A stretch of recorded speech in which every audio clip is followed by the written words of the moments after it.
All right, what's up, folks? Monday, November 7th, 2016. Rich Van Tassel got to do the Celtics report. I did it Saturday last week. I usually wanted to do them Sundays. I was going to do it yesterday.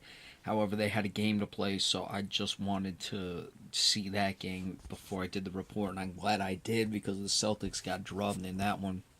Um, their defense has just not been there this year. I don't know what the situation is. Like I said, last week when I did it, at times when the Celtics are right, they look very good. But at points they just, and it was the same thing at points last year. They just allow teams to go on runs on them, and it's becoming a problem.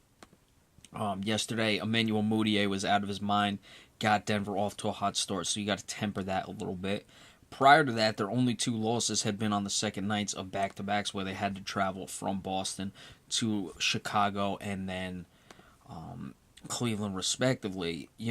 Is that a difficult schedule? Of course, but you want to be on national television, then you have to, that's what's going to happen. The NBA whores teams out like that, and it's just the way it is. So I'm happy to see the Celtics on national television getting the recognition, but that's how it's going to be. You're going to have tough back-to-back, so it's something they're going to have to deal with.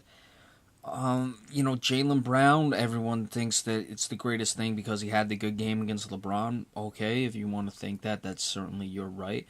The Celtics still lost the game, though, folks. And I've liked what I've seen from Jaylen Brown, but I can't, convince any Celtic fan, obviously, to ever calm down their expectations. Had they played well and won, yeah, that'd be great.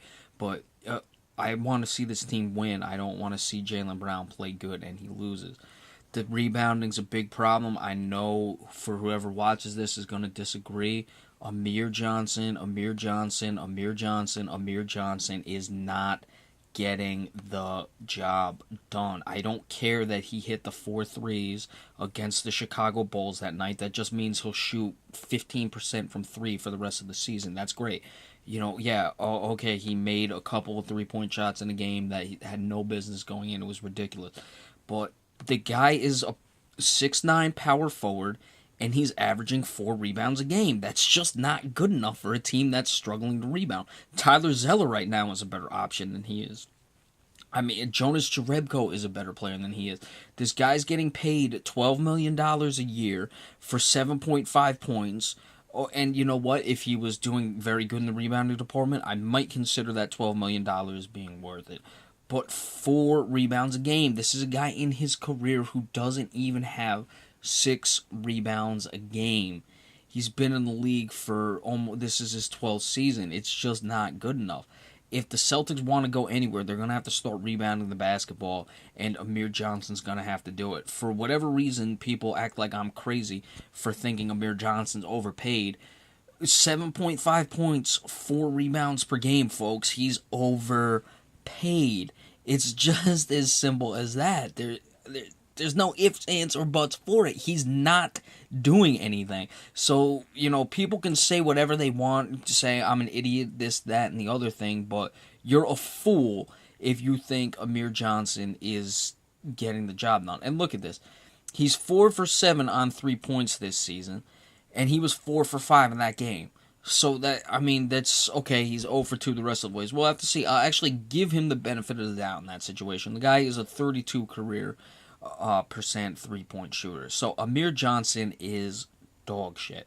Let's just establish that right now. The team is getting pounded on the glass, and Amir Johnson, your starting power forward, who you're paying $12 million a year for, is getting 4 rebounds a game.